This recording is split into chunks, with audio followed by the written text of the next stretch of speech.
As a business owner, you have a lot of things on your plate. Not only do you need to manage your clients and customers, you also need to manage employees, vendors, suppliers, finance, legals, accounting, HR, you name it. You are the person where the buck stops. To top it all off, not only do you have to manage everything and more, you also have to manage your time. And you need to be in charge of how you're going to manage the set number of hours that you have for your day to make sure that you're being productive and not procrastinating or just focusing on the things that don't matter. But how do you do all of this? You're probably asking. I feel you. This episode is going to talk all about time management and how you can make sure that you're getting the most out of your days.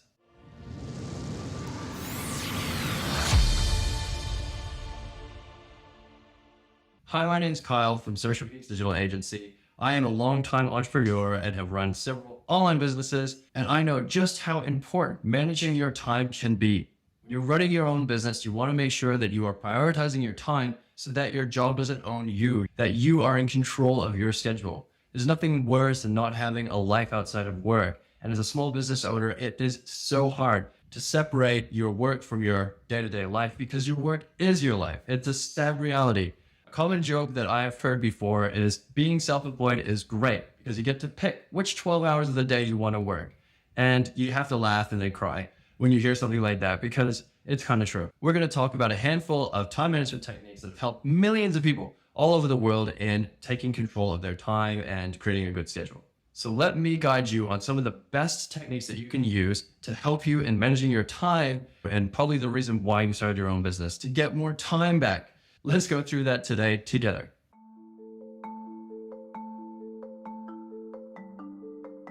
So the first thing I want to talk about is Parkinson's Law. Studies have shown that if you are assigned a task or you give yourself a task, then we're going to look at how much time is available to complete that task rather than how much time it actually takes to do the task. And the latter is so much more important. If we're able to successfully look at the work we need to do and we can estimate it properly, we can make sure that we're allotting the time for that work to make sure we're getting it done well in advance of the deadline that we need it done by. So Parkinson's Law means that essentially tasks will fill up the time that is available as much as it can. And that's just human nature. We all procrastinate. It's just human nature, right? If you've got 8 weeks for a uni assignment and you know that you can leave this until the last 2 days, that's probably how it's going to play out. You know that in those 2 days, you could probably get your essay done. It might not be the world's best essay, or you might be an uber genius and you can do it in those short amounts of time. The point is, if you look at the work that needs to be done and you allot the time to do it, you'll be far more prepared if you do an hour a day or even 5 minutes a day than 2 days worth of work at the very end. So how do we overcome Parkinson's Law, procrastination, and just the human nature of if you have time, you're going to fill it somehow? Here's a few techniques that you can use to help with that.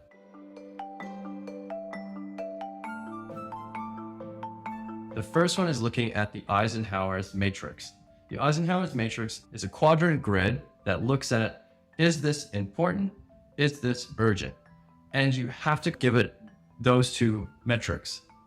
So if it's urgent and it's important, those are the tasks that you should probably do straight away.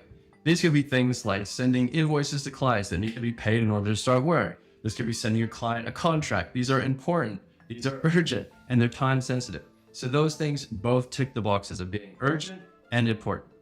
Now, at the beginning of your day, you can look at what's important but not urgent and look, can you delegate this or schedule it later in the week to make sure that you do take care of it? It doesn't have to be done right now. The next thing could be that it's urgent but not important.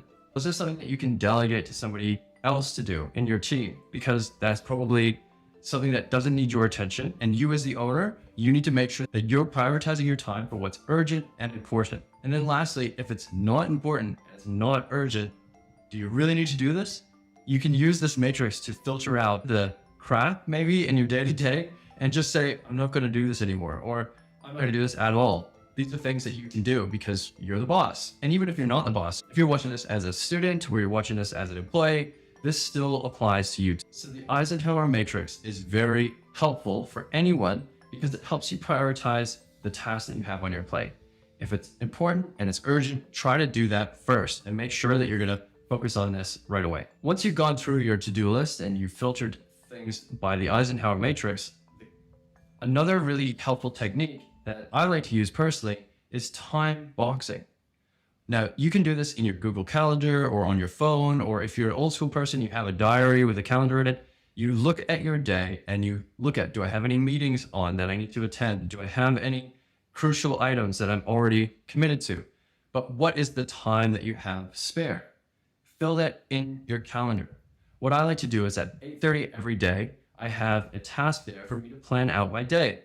I'll look at my tasks like we talked about with the Eisenhower matrix, and I'll go through what's important and what's urgent. And I'll make sure that I take those tasks and I put them into my calendar. So I'm time boxing half an hour for each of these important tasks in my day to make sure that I'm addressing those first. If I have gaps in my calendars outside of client meetings or recording content or checking emails or taking my lunch break, any of those things I have in my calendar already, I make sure that I'm putting those tasks in the gap and I'm focusing on that in my day. Now, time boxing does sound pretty hardcore, but there's so many studies that show that this is incredibly effective and very impactful to increase your productivity and reduce your procrastination. Now, I use another technique, which we're going to talk about as well, to further get some wins in my day.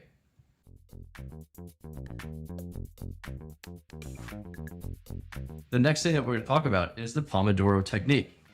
The Pomodoro technique is essentially, it's derived from those kitchen timers, those wind-up ones. If you're a millennial or younger, you probably have no idea what I'm talking about, but you used to have egg timers, and they used to have these little tomato wind-up timers for the kitchen.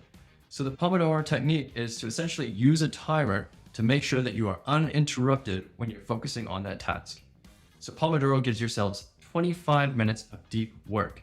You pick a task, you put on the timer, so get that to 25 minutes, and then you switch everything else off. No email notifications, your phone's on silent, and you make sure that you are not getting any notifications on your computer or your mobile. And then from there, what you're doing is you're hammering out that task. You've got 25 minutes to do deep work, uninterrupted work. You are focusing on this task because it's important and it's urgent. And that means that you're gonna get it done. And then at the end of that 25 minutes, you give yourself a 5-minute break. So this could be get up, make yourself a quick coffee, go to the toilet, and then you get back to your desk and you do it all over again.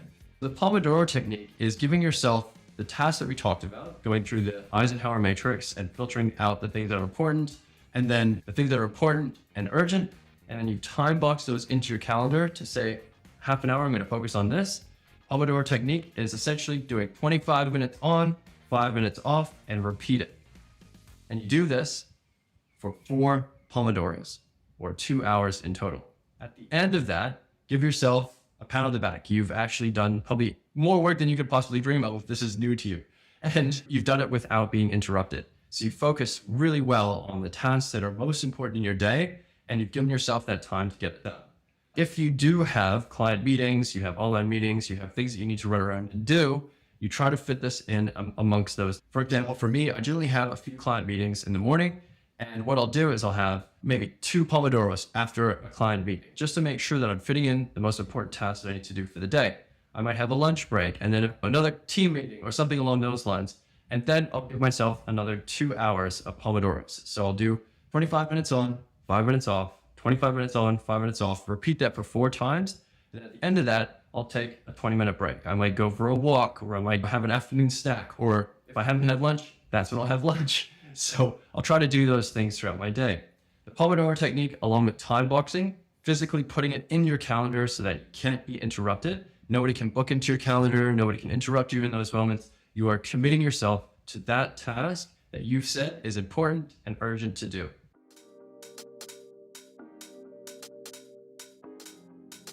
And last but not least, for time management, you need to figure out what tools you're going to use to help you with this.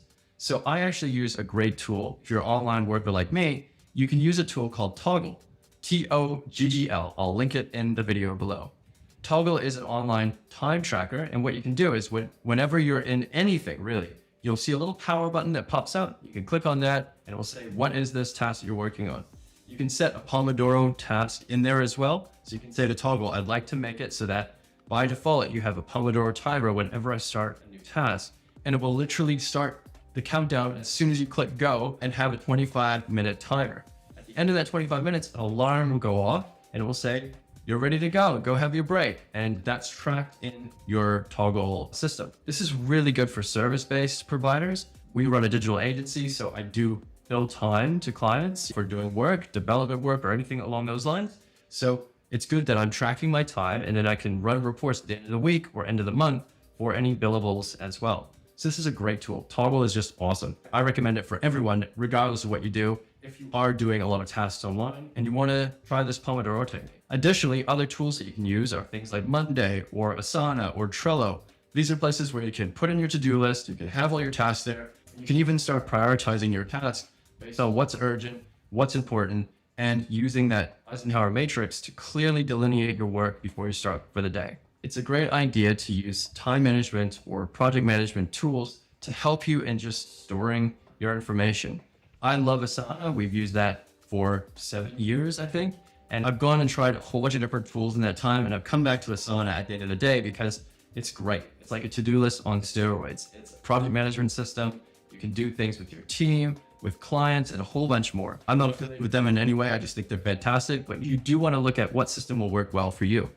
I find that using Asana, Toggle, and Google Calendars, it's like the best thing ever. I look at my tasks every day in Asana. I Eisenhower matrix those and basically make sure I'm going to focus on the important and urgent tasks for the day. I'll then take those and put them into my calendar to make sure that I'm getting notified by push notification 10 minutes before I need to be focusing on that. And then when I'm ready to go, I start my timer with Toggle and it tracks the time that I'm doing for that task. At the end of the 25 minutes, an alarm bell goes on and I get to go. Excellent. Great. I'll take a quick 5-minute break, go make myself another coffee, and then I'm back at it again for another Pomodoro. So that's Kyle's workflow for you guys to use if you'd like. If you're not setting goals with that framework, you're probably going to be saying things that are too vague. If you're running a business and you say, I want to increase my profits, that's not a good goal. It's really important to set yourself goals that are smart. These are specific, measurable, achievable, realistic, and time-bound. So you probably say, more specifically, I want to increase my profitability so that I'm making 20 to 30% gross profit.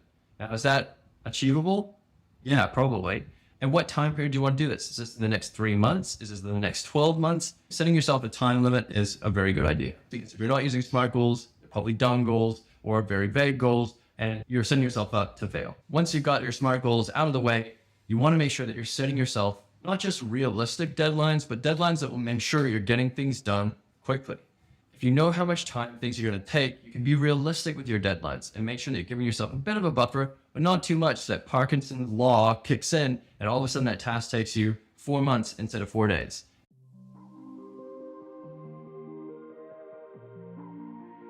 Going through a lot today, and I know that if you're watching this video, you're probably feeling overwhelmed and you're feeling a little bit like, dude, I have to implement all of this into my life. I'm already struggling for time. But trust me, this will help you in making your day far more productive. And it's important to note that if you are failing to plan, you're planning to fail. That's from Benjamin Franklin, and that guy was pretty organized. So I definitely think that is key advice. In conclusion, these are the tips that I can give you that I found personally very helpful in my small business.